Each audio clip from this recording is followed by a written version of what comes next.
마음을 토해놓고 기도할 수 있도록 은혜 주신 것 감사드립니다.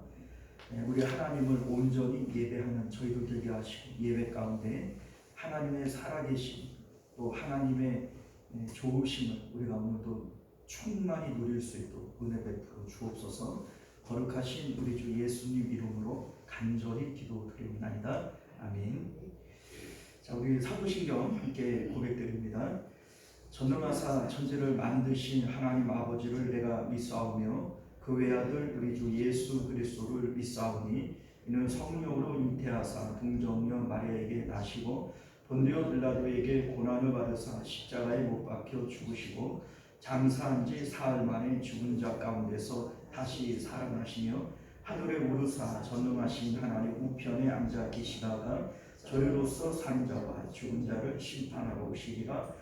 성령을 믿사오며 거룩한 공예와 성도가 서로 교통하는 것과 죄를 사하여 주시는 것과 몸이 다시 사는 것과 영원히 사는 것을 믿사옵나이다. 아멘. 자, 우리 찬송가 361장 우리 함께 찬송하겠습니다. 찬송가 361장 기도하는 이 시간 찬송합니다.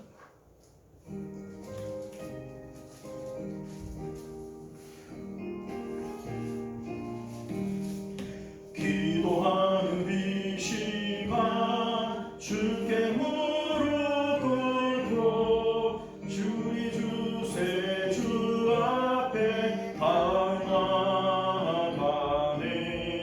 믿음으로 나가면 주가 보살피사 크신 은혜를 주네. 거기 기쁨이 기도 시간에 복을 주시네. 고난 내 마음 속에 기쁨 충만하네. 기도하는 이 시간 주가 곁에 오사 인자하신 얼굴로 마음 비우고 주를 의지하며 크신 은혜를 주네. 거기 기쁨 있네. 기도 시간에 복을 주시네. 고난 내 마음 속에 기쁨 충만 기도하는 이 시간 주께 엎드려서 은밀하게 구할 때 못 응답받네. 잘못된 것 알면 측은히 여기서 크신 은혜를 주네. 거기 기쁨 있네. 기도 시간에 복을 주시네. 고난 내 마음 속에 기쁨 충만하네. 기도하는 이 시간 주를 의지하고 크신 은혜 구하면 곧 받으리라. 의지하는 마음에 근심 사라지고 크신 은혜를 주네. 거기 기쁨 있네. 기도 시간에 복을 주시네. 고난 내 마음 속에 기쁨 충만하네. 할렐루야. 기도 시간에 복을 주시네.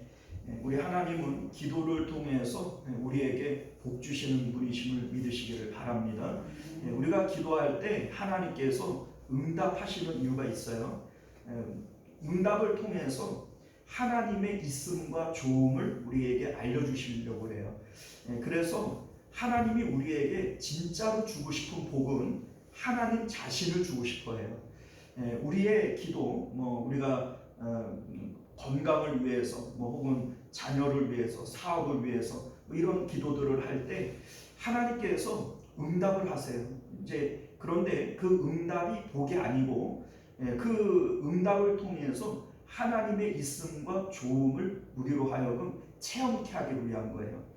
이것을 체험을 통해서 우리 하나님이 진짜 좋으신 분이구나, 이 하나님 자신을 마음에 갖도록 하시는 것, 이게 우리 하나님의 뜻인 것을 믿으시기를 바랍니다. 그렇게 우리가 생각을 해보면 오늘도 우리 하나님께서 풍성하게 기도의 응답을 주실 줄 믿습니다. 우리 하나님은 우리가 하나님을 체험키를 원해요. 하나님을 알기를 원하고 경험하기를 원합니다. 그래서 우리의 입으로 하나님 정말 좋으신 분이군요, 이거를 고백하게 하시는 줄 믿으시기를 바라요. 오늘도 풍성하게 응답하시고 복을 주실 하나님을 의지하고 우리 하나님께 기도하실 수 있기를 바랍니다.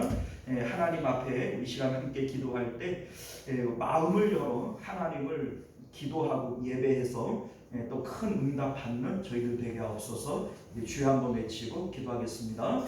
주여, 은혜로우시고 자비로우신 우리 주 하나님, 하나님께서는 우리가 기도할 때 복 주시기를 원하시는 하나님이신 줄 믿습니다.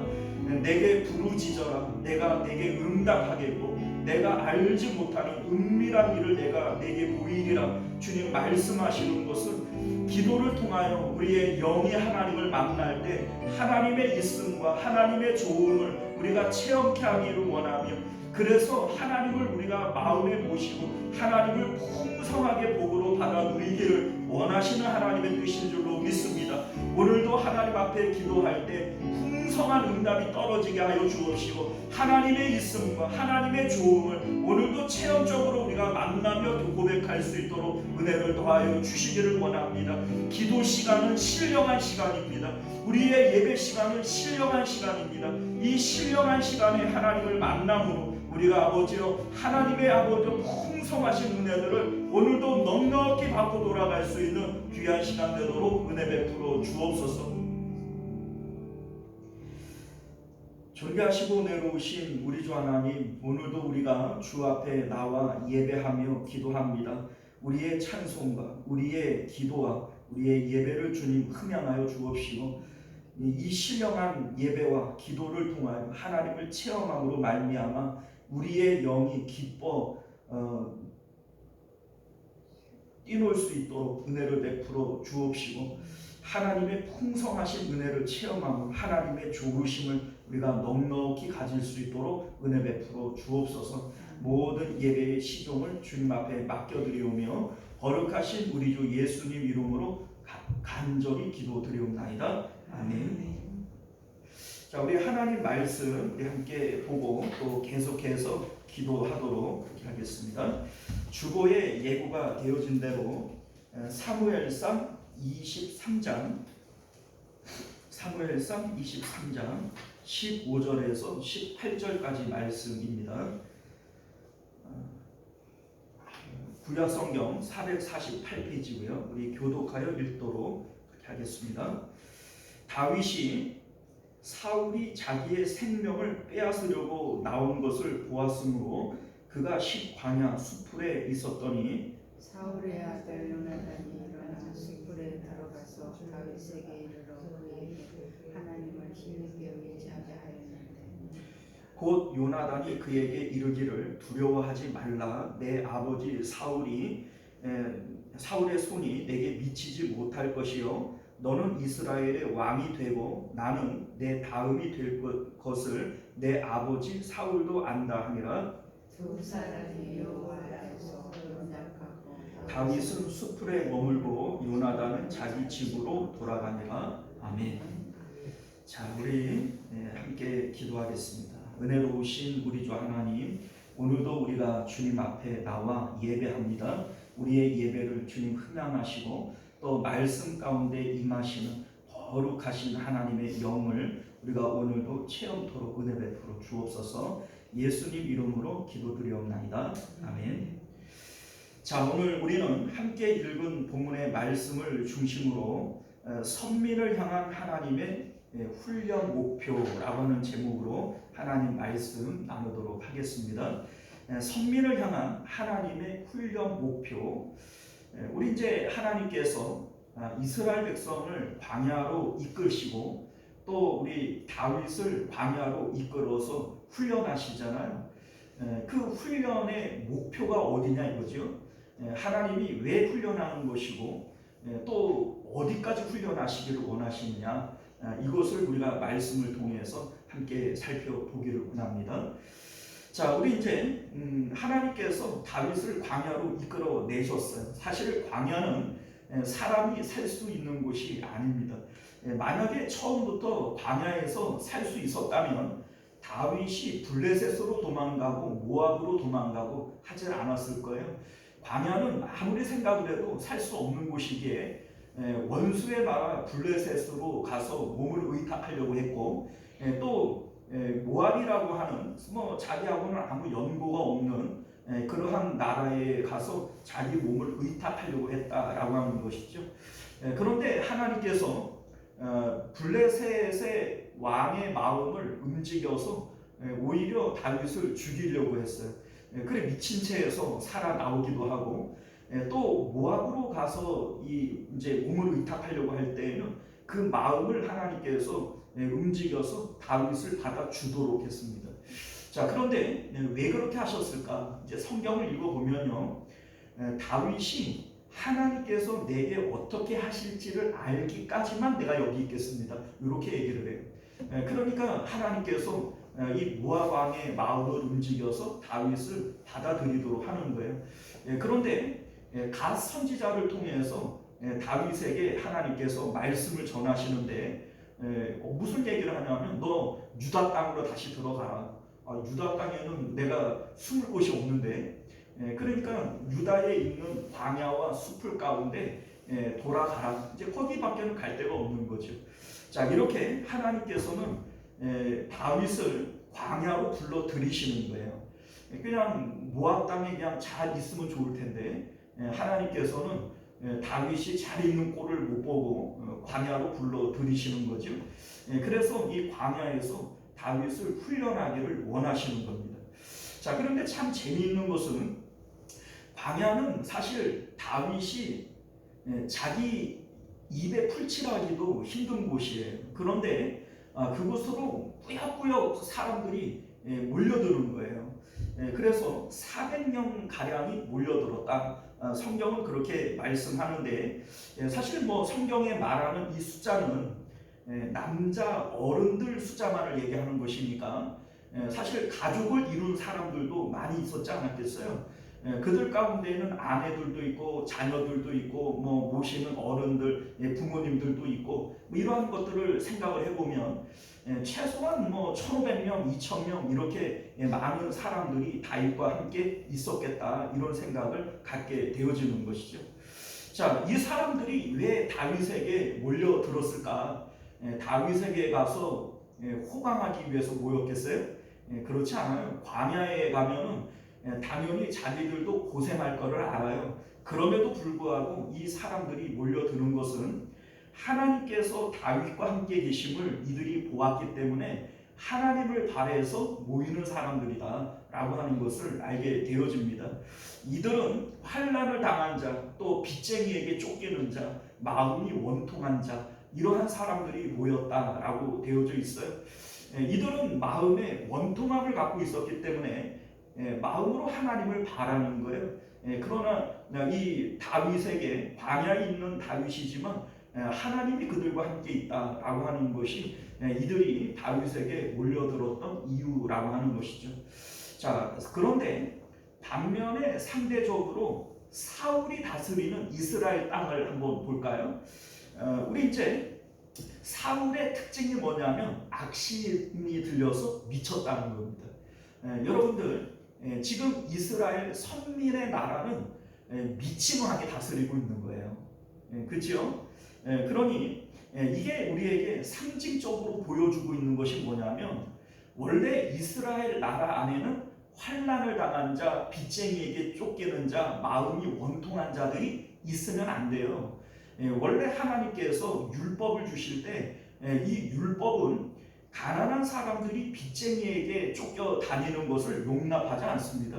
너희가 아무리 뭐 빚을 주고 받을 빚이 있다고 할지라도 그 사람이 먹고 살 수 있도록 맷돌 밑짝은 전답 잡지 말아라. 그들이 밤에 잠을 잘 수 있도록 겉옷은 전답 잡지 말아라. 그 사람들이 원통한 일이 있지 않도록 이 율법은 살펴주는 거예요. 그러니까 선민의 나라 안에서 원통한 자, 환난을 당한 자, 빚쟁이에게 쫓기는 자, 이러한 사람들이 있으면 안 되는 거죠. 그러나 지금 미친 왕이 다스리는 이 선민의 나라 안에는 모든 사람들이 다 미치는 거예요. 그러니까 이들 가운데 환난을 피해서 다윗에게 오는 자들이 점점 늘어나게 되어지는 이러한 모습들을 우리가 보게 되어지는 것이죠. 또한 우리 이제 사울의 미친 짓이 어디서 드러나냐면 녹당에 있는 제사장들 이 가족들 전체를 85명을 죽여버립니다. 그러니까 제사장들만 죽인 게 아니라 제사장 가족들을 다 죽인 거예요. 뭐 어린아이, 노인 할 것 없이 제사장의 씨를 말려버리는 겁니다. 자, 그러니까 제사장이라고 하는 것이 상징적으로 우리에게 보여주는 것이 뭐냐면 하나님과 백성 사이에 연결을 해주는 다리의 역할을 하는 것이 제사장이에요. 그런데 사울이 그 녹당에 있는 제사장 가문들을 어린아이로부터 노인까지 다 죽여버렸다라고 하는 것이 의미하는 게 뭡니까? 하나님과의 교통이 끊어져 버렸다는 거예요. 자, 하나님과의 교통이 끊어진 선민들은 더 이상 선민이라고 말할 수 없지요. 자, 그러니 지금 사울이 다스리는 그 이스라엘, 이 이스라엘은 하나님과 교통이 끊어졌고, 그리고 미친 왕이 다스리는 그러한 그 선민이라고 말할 수 없는 그러한 땅이 되어버리고 말았다라고 하는 것을 보여주는 것이죠. 근데 반면에 다윗이 다스리는 이 광야의 그 무리들, 이들 가운데에는 하나님이 함께 계시고 하나님과 교통을 이루는 이 제사장이 그리로 가게 되어져 있어요. 유일하게 살아남은 아비아달이라고 하는 제사장이 다윗에게 피난을 갑니다. 그럼으로써 광야에 있지만, 광야는 뭐 아무것도 없잖아요. 아무것도 없는 광야에 있지만 하나님께서는 다윗에게 백성들을 보내주시고 제사장을 보내주시고 그 안에서 광야 안에서 하나님이 다스리는 나라를 만들어 주시는 거죠. 자, 이것이 지금 성경이 우리에게 보여주고 있는 사울이 다스리는 나라와 다윗이 다스리는 나라, 이렇게 우리에게 그림으로 보여주고 있는 것입니다. 자, 그런데 우리 하나님께서 왜 광야로 이 다윗을 부르셔서 훈련하시는 걸까? 하나님께서 광야로 부르셔서 훈련하시는 목적이 뭐며 어디까지 훈련하기를 원하시는가? 그 목표가 어디 있는가? 이게 우리가 오늘 말씀이 우리에게 전해주고 있는 내용이 되어지는 겁니다. 자, 하나님께서 이스라엘 백성들을 광야로 이끌어 들이셨고 또 다윗도 모압에서 그 잘 피난해 있는데 하나님께서 갓선지자를 보내서 광야로 불러 들이신 거 아니에요.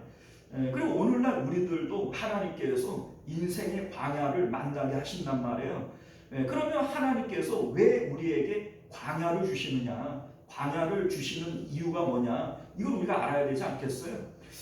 우리 이제 출애굽기를 보게 되어지면 하나님께서 왜 이스라엘 백성들을 가나안으로 이끄시지를 않고 광야로 이끄셨는가? 사람이 떡으로 사는 것이 아니라 오직 하나님의 말씀으로 사는 것을 알게 하려 하셨기 때문이다, 이렇게 말씀하고 있는 것이죠. 자, 이게 무슨 얘기냐면 사람들은요, 내가 살기 위해서는 뭐가 있어야 된다고 생각을 하는 거예요. 내가 떡으로 살지, 내가 돈으로 살지, 내가 이 자식들 보는 재미에 살지, 내가 건강하니까 이 사는 재미가 있지. 자, 이렇게 우리는 내가 살아갈 수 있는 이유들을 환경 가운데에서 자꾸 찾는 거예요. 사실 그렇지 않습니까? 자, 그런데 하나님께서는 눈에 보이는 그 환경으로 네가 사는 것이 아니고 너를 살게 하는 것은 오직 여호와 하나님 나다. 네가 하나님으로 살아야 될 것이지 눈에 보이는 환경으로 사는 것이 아니다. 이것을 가르쳐 주시는 것이 광야의 훈련인 것을 믿으실 수 있기를 바랍니다. 자, 여러분들 지금 광야로 이끌어내신 이 광야에는 먹을 것이 없고 마실 것이 없고 안전을 보장할 수 없어요.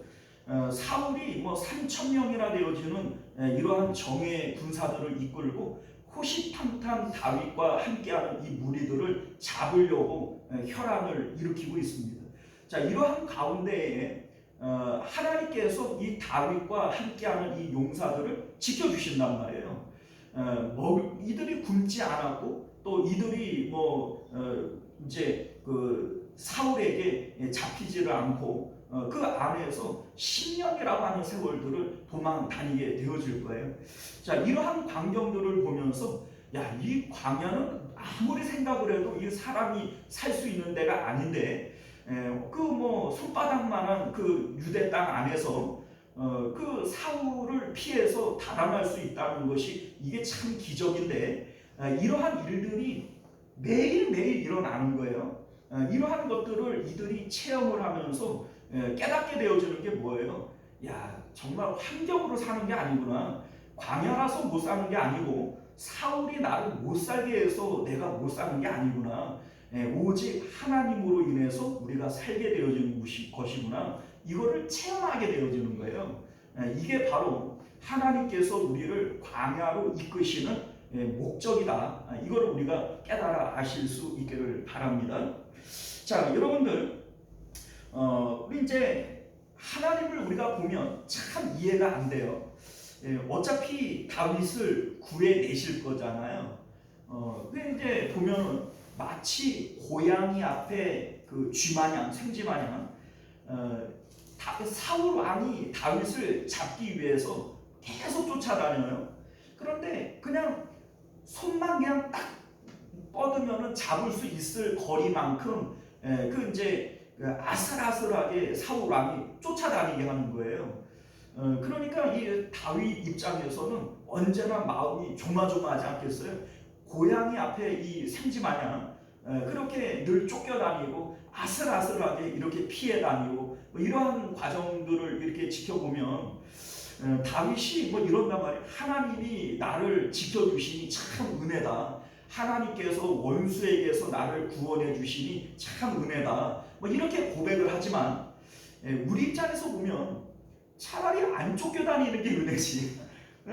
아니 그래 아슬아슬하게 피해 다니게 하는 게 이게 은혜냐? 우리는 이제 이런 생각이 들 수 있잖아요. 하나님께서 도대체 왜 이렇게 하냐 이거죠. 자, 여러분들 하나님 이제 14절 말씀을 보면 하나님이 다윗을 사울의 손에 넘기지 아니했다 이런 얘기를 해요.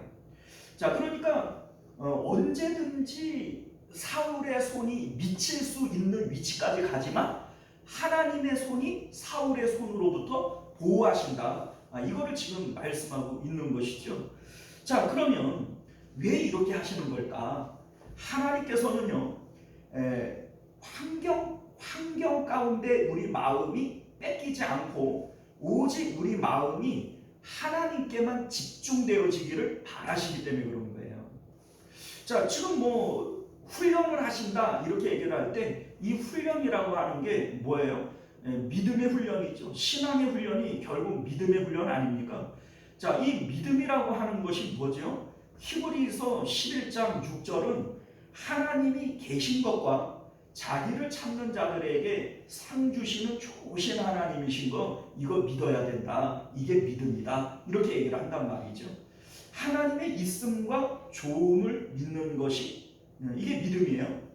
자, 그런데 여러분들 하나님 있는 거를 몰라요? 하나님 좋은 거를 몰라요? 우리 알잖아요. 이것 자체를 부인하는 사람들은 성도가 아니죠. 그리고 이 자리에 나와 있지도 않을 거예요. 우리는 하나님이 있음과 좋음을 알기 때문에 내가 기도할 때 들으시는 하나님, 내가 그 하나님 앞에 오늘도 가서 기도하면 하나님께서는 분명히 나에게 복 주실 거야. 이거를 믿으니까 이 자리에 나온 거 아니겠어요? 자, 다윗은 이걸 안 믿을까요? 그 다윗과 함께하는 이 용사들은 이걸 안 믿을까요? 다 믿어요.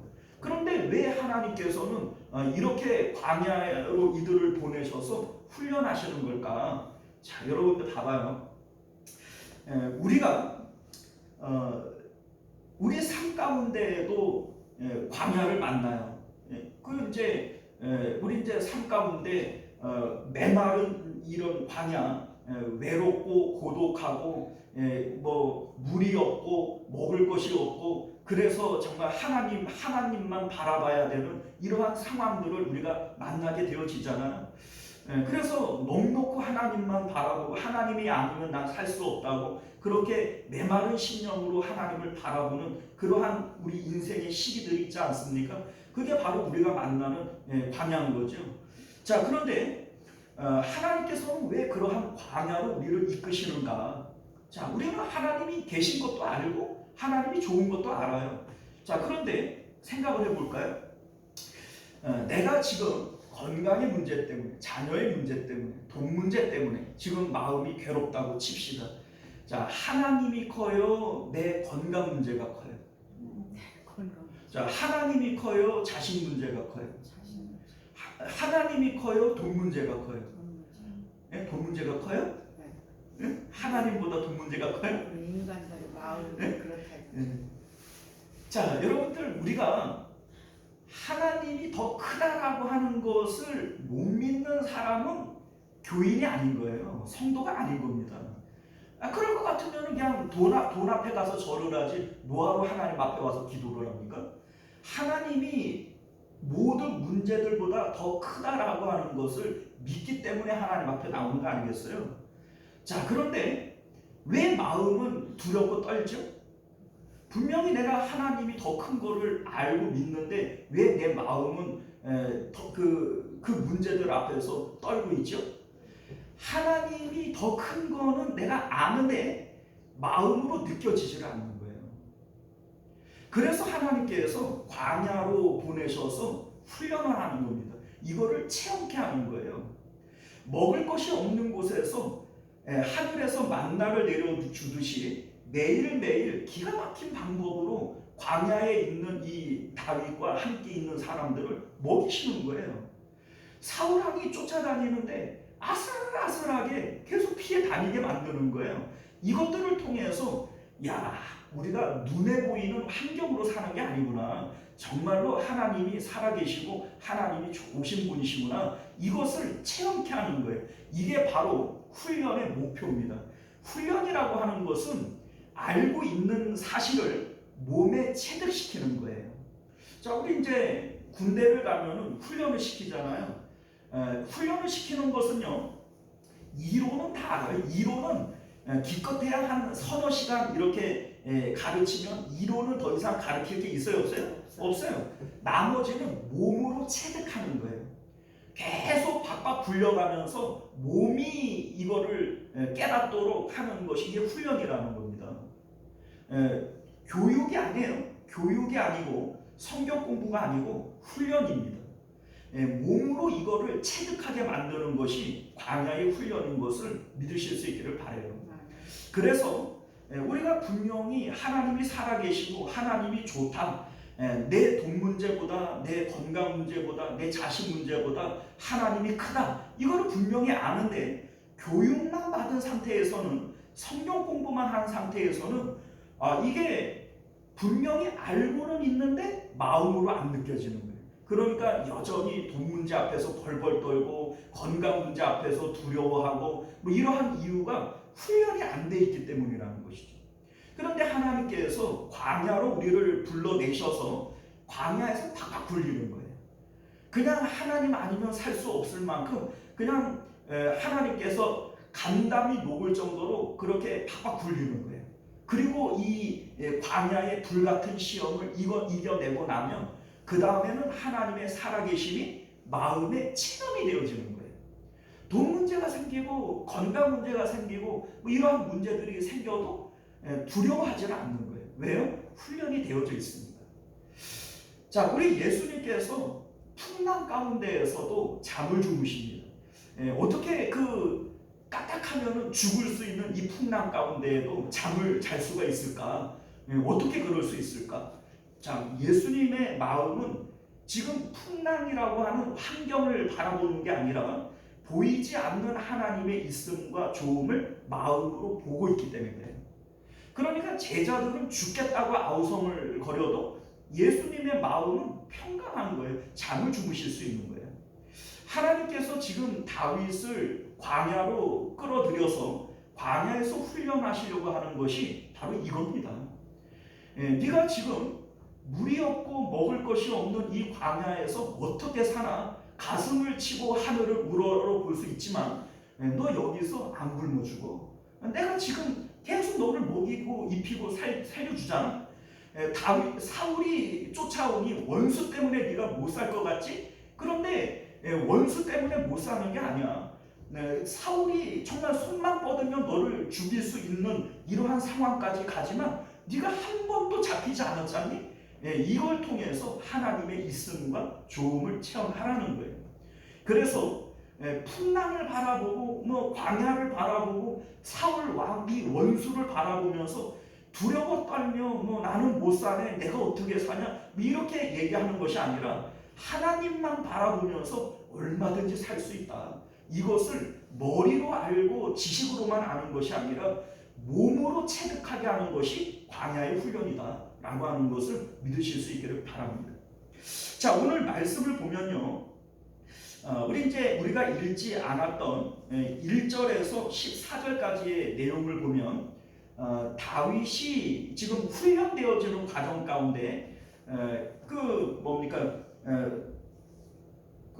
수풀에 있을 때 소식이 들려오기를 그일라라고 하는 이제 변방의 도시가 있어요. 이제 이 그일라는 블레셋과 국경을 이제 맞닿고 있는 그러한 도시인데, 추수 때가 되어지면 이 추수한 곡식들을 약탈하기 위해서 블레셋에서 쳐들어오는 거예요. 그러니까 이 소식을 누가 이 다윗에게 전해준 겁니다. 자, 그러니까 가서 구출을 해야 될지, 그냥 뭐 자기도 지금 쫓겨다니는 입장인데 그냥 못 본 채 해야 될지, 이러한 것이 고민이 되어지겠죠. 자, 이때 하나님 앞에 두 번을 물어봅니다. 하나님, 내가 가서 구해줄까요? 말까요? 그래, 하나님 앞에 기도했더니 하나님 가서 도와줘라. 하나님, 내가 진짜 가서 도와줄 입장이 아닌데 정말로 가서 도와줄까요? 가서 도와주라는 거예요. 그러니까 하나님의 명령을 듣고 가서 블레셋으로부터 그일라를 구출해 냅니다. 자, 그런데 그일라 사람들이 생각하기를 다윗이 와서 우리를 도왔다. 그러면 녹당에 있는 제사장들을 사울이 다 죽였잖아요. 그러니까 다윗에게 우리가 도움을 받았다고, 다윗에게 우리가 뭔가 먹을 걸 제공하고 이렇게 했다면 사울이 와서 우리에게 보복하지 않겠냐, 이러한 두려움이 있으니까 다윗을 사울에게 넘기려고 하는 거예요. 자, 그런데 다윗이 그럴 수도 있겠다는 생각을 갖겠죠. 하나님 앞에 또 묻습니다. 하나님, 저들이 나를 사울에게 넘기겠습니까? 내가 이 그일라를 도망가야 되겠습니까? 물어요. 그랬더니 하나님이 그들이 너를 사울에게 넘기겠고 너는 도망가는 게 맞다 알려주시는 거예요. 자, 그래서 다윗이 이제 그일라를 탈출을 해서 십광야라고 하는 곳으로 이제 또 도망을 가게 되어집니다. 자, 여러분들, 오늘 말씀이 우리에게 보여주고 있는 내용이 뭐예요? 어떻게 보면 사람은 이제 누가 생각해도 그일라를 이렇게 구출해내면서 그들이 내 은혜를 잊지 아니하면 내가 먹을 수 있는 것과 또 쓸 수 있는 물건들을 좀 보답을 해주겠구나, 이런 생각이 들 수 있지 않겠어요? 최소한 뭐 그런 것이 없다고 손치더라도 나를 사울에게 넘긴다, 은인인데, 생명의 은인인데 나를 설마 사울에게 넘기겠냐, 이러한 어떤 의지하는 마음이 생길 수도 있지 않겠어요? 자, 그런데 철저히 배신을 당하는 거예요. 예? 내가 목숨 걸고 블레셋으로부터 싸워서 피를 흘려가며 싸워서 너희들을 구해줬는데 그 그일라 사람들은 배은망덕하게도 사울에게 이 다윗을 넘겨버리는 거예요. 여러분들, 다윗에게 하나님께서 보여주려고 하는 게 뭘까요? 사람 의지하지 말라는 거예요. 내가 너를 구해줬다고 그 사람이 나에게 뭐 은혜를 갚아요? 여러분들, 사람에게는 아무런 소망이 없어요. 자, 그러니까 오로지 하나님만 의지하게 하려고 하는 것이 지금 하나님의 훈련법이다. 이걸 우리가 알게 되어지는 겁니다. 자, 그런데 다윗이 그일라 사람들에 대한 배신감이 있지 않겠습니까? 그런데 그일라 사람들에게 아무런 원망을 안 해요. 아무런 탓을 안 해요. 내가 너희들을 목숨 걸고 구해줬는데 너희들이 나를 팔아? 솔직히 그런 배신감이 느껴지면 오히려 그일라 사람들을 싹 죽이고 나와도 그 말 안 해요. 그런데 다윗이 그런 짓을 안 해요. 아무 말을 하지 않고 조용히 빠져나옵니다. 자, 이게 어떤 걸 의미합니까? 다윗은 지금 하나님만 보고 있는 거예요. 그일라 사람들이 나를 배신한다고 해서 그 배신 때문에 치를 떨지 않고 하나님만 보고 있는 거예요. 요셉이 형들이 나를 팔았다고 해서 형들에게 보복하지 않는 것처럼 다윗도 하나님만 바라보고 있기 때문에 그 그일라 사람들이 눈에 보이지 않는 거예요. 너희들이 나를 배신하게 하는 것도 하나님이 하시는 거고 나는 너희들은 안중에도 없다. 나는 너희들이 눈에 보이지 않는다 라고 하는 것이 다윗이 훈련되어졌다라고 하는 것을 보여주고 있는 것이죠.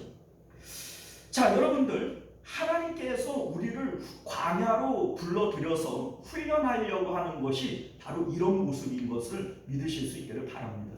자, 그러면 하나님께서 우리를 광야로 불러들여서 훈련하시려고 하는 것은 환경을 보지 않고 하나님만 보려고 하는 것, 이거를 위해서 우리를 불러내신 것, 이게 이제 그 훈련의 그 목적이죠.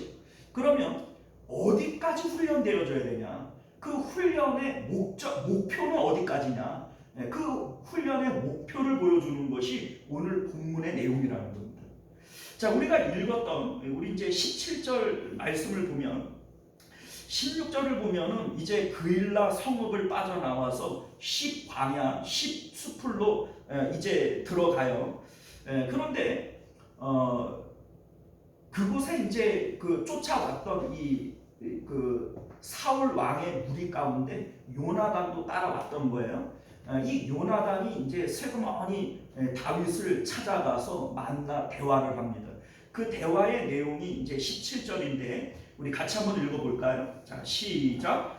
곧 요나단이 그에게 이르기를 두려워하지 말라. 내 아버지 사울의 손이 내게 미치지 못할 것이요 너는 이스라엘 왕이 되고 나는 내 다음이 될 것을 내 아버지 사울도 안다 하니라.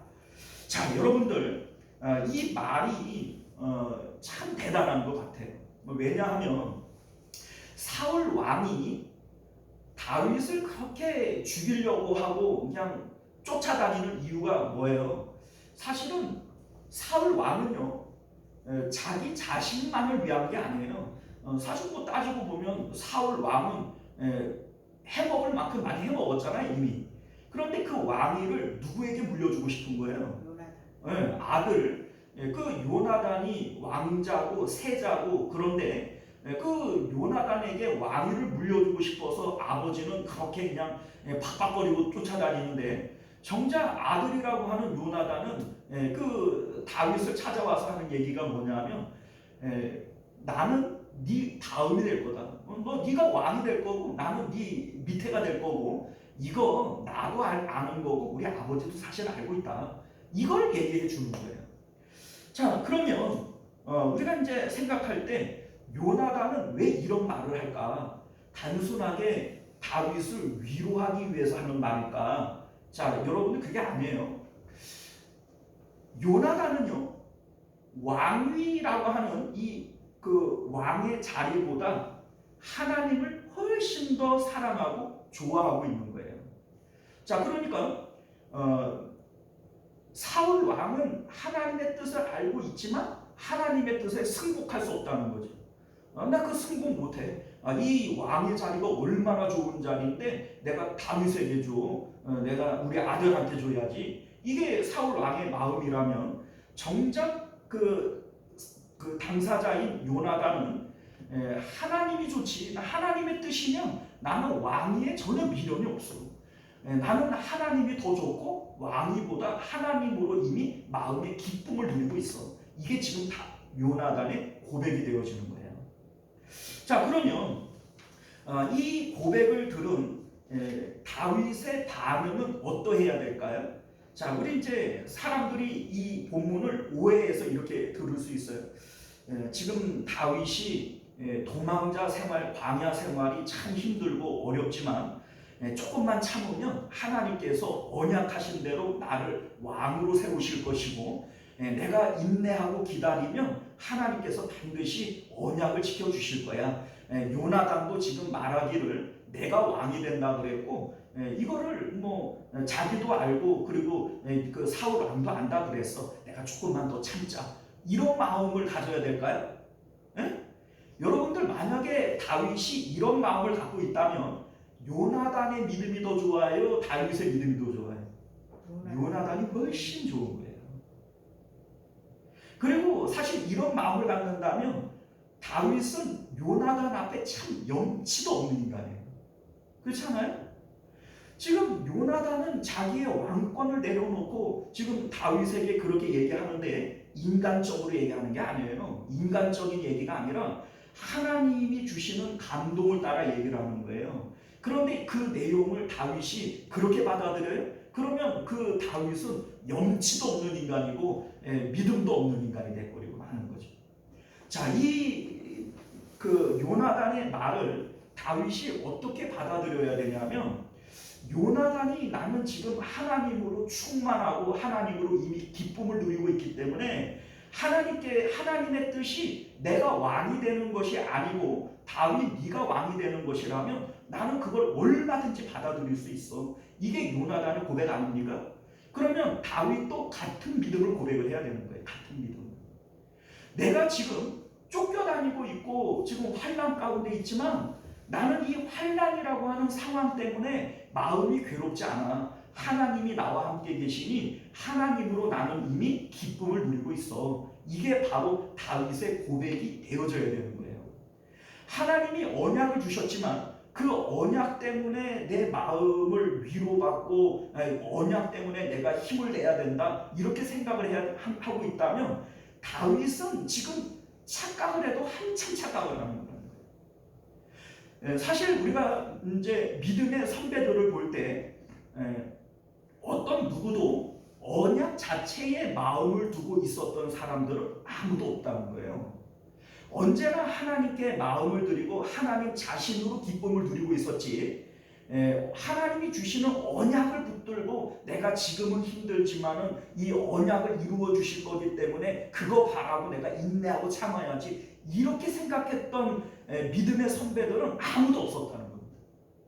자, 우리 아브라함을 한번 볼까요? 하나님께서 아브라함에게 언약을 주셨어요. 내가 이 땅을 너와 내 후손에게 주겠다 이런 말씀을 하셨습니다. 자, 그러면 이 언약을 붙들어야 되잖아요. 그런데 아브라함은 안 붙들어요. 하나님께서 땅을 주신다는 이 언약을 주셨으면 어떤 일이 있어도 이 땅을 떠나면 돼요? 안 돼요? 안 되죠. 이 하나님이 나에게 주신 땅이야. 이 언약을 붙들고 내가 여기서 있으면 이 믿음을 보시고 하나님께서 나를 먹이시고 살려주실 거야. 이 믿음을 가지고 버텨야 되는 거 아니에요? 그런데 아브라함은 그 땅에 흉년이 드니까 미련 없이 애굽으로 내려가 버려요. 그 땅을 버리고 내려가 버리는 거예요. 그러면 이게 불신앙 아닙니까? 아니에요. 하나님께서 그것을 책망하지 않으세요. 오히려 애굽으로 내려가는 그 아브라함을 하나님께서 지켜주신단 말이에요. 그러니까 하나님이 그 모습을 기뻐했던 거예요. 또 롯과 헤어질 때 이제 롯에게 뭐라고 얘기해요? 네가 좌하면 나는 우하고 네가 우하면 나는 좌하리라. 그 땅을 원래 누구에게 준 건데? 아브라함에게 준 건데 요셉에게 양보를 하는 거예요. 야, 하나님이 주신 거를 네 마음대로 그렇게 양보해도 돼? 그게 믿음이야? 우리 이렇게 생각할 수 있죠? 그런데 하나님께서는 롯을 떠나보내고 난 다음에 아브라함을 찾아와서 뭐라고 얘기해요? 자, 아브라함아, 동서남북을 바라봐라. 네가 보는 모든 땅은 다 내가 너와 내 후손들에게 줄게. 이런 얘기를 또 하시는 거예요. 그러니까 아브라함의 그 행동을 하나님께서 싫어하셨어요? 좋아하셨어요? 좋아하신 거예요. 왜요? 아브라함은 하나님이 주시는 언약의 마음을 두는 것이 아니라 하나님 자신을 자기의 마음의 소망으로 삼고 있었던 것이죠. 이게 바로 믿음이란 거예요. 하나님께서 아브라함에게 너의 자손이 바닷가의 모래알같이 많아질 거다, 이런 말씀을 하셨어요. 자, 그러면 이 언약을 붙들어야 되는 거 아니겠어요? 그런데 99세가 되어졌을 때 창세기 17장을 보면 하나님이 아브라함에게 나타나서 내가 이제 너에게 아들을 주겠다, 이 언약을 또 해요. 그랬더니 아브라함이 뭐라고 얘기를 하냐면 이스마엘이나 하나님 앞에 잘 살기를 원합니다. 아니, 지금 하나님 맥 빠지게 지금 왜 이래요? 그런데 하나님께서 그거를 이놈 왜 믿음이 없냐, 내가 준다니까, 이런 얘기를 안 해요. 오히려 하나님께서 그냥 기분이 좋아가지고 아니다, 내가 너에게 그 아들을 줄게, 막 이러면서 하나님이 몸이 달아서 오히려 다 그냥 언약을 이루려고 그런단 말이죠.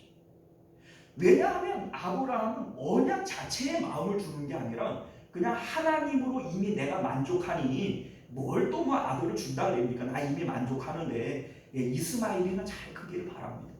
이게 아브라함의 마음이었던 거예요. 자, 그런데 정작 아들을 줬어요. 이삭을 줬어요. 언약이 이루어졌잖아요. 그런데 아브라함이 이삭을 받고 나니까 마음이 이삭에게 쏙 빠져요. 그랬더니 하나님께서 언약으로 주신 아들인데 그 아들 도로 내놔라. 그 아들 나한테 바쳐. 이러잖아요.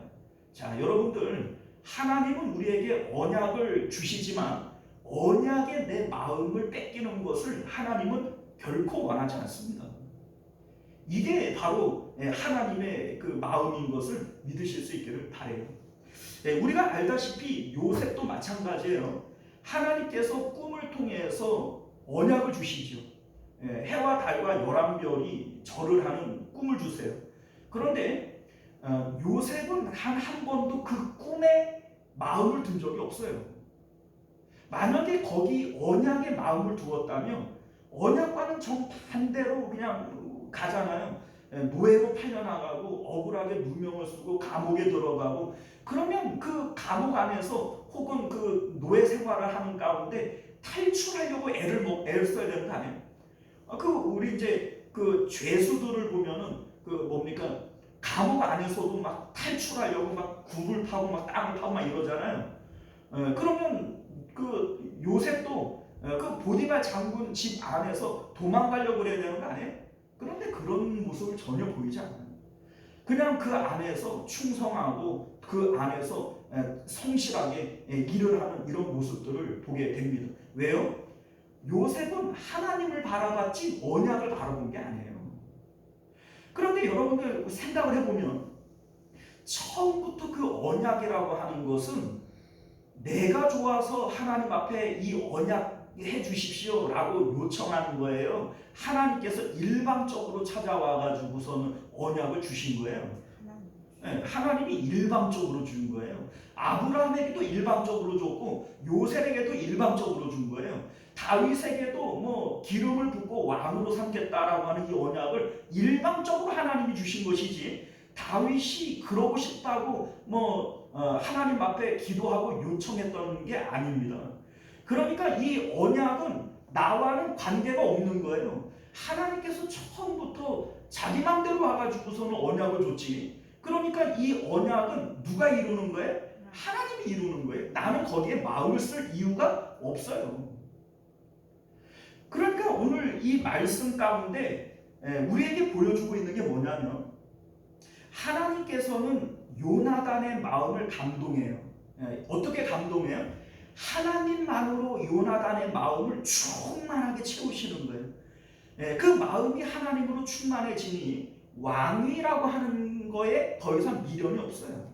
왕이 되면 어떻고 안 되면 어때? 나는 이미 하나님으로 만족하는데. 아브라함도 하나님이 뭐 아들을 주면 어떻고 안 주면 어때? 그냥 이스마엘이나 잘 크면 되지. 이게 이미 하나님으로 만족하는 거예요. 다윗도 역시 마찬가지예요. 언약을 얘기해서 왕으로 세운다. 뭐 네가 왕이 될 거다. 언약을 주시지만 그 언약에 마음을 두는 게 아니에요. 이미 나는 광야에 있지만 하나님으로 이미 충만해. 하나님으로 기쁘고 하나님으로 만족해. 이게 지금 하나님께서 이 다윗을 훈련하시는 목표라고 하는 거예요. 여기까지 가야 이 하나님께서 다윗을 훈련하시는 목표를 이루는 거라는 거죠. 오늘날 하나님께서 우리를 광야로 불러내셔서 훈련하시는 것도 역시 마찬가지입니다. 하나님이 우리를 광야로 부르셔서 훈련하는 목적이 뭐예요? 눈에 보이는 것으로 사는 게 아니라는 거예요. 우리 이제 히브리서 11장이 그런 얘기를 하잖아요. 보이는 것은 나타나는 것으로 말미암은 것이 아니니라.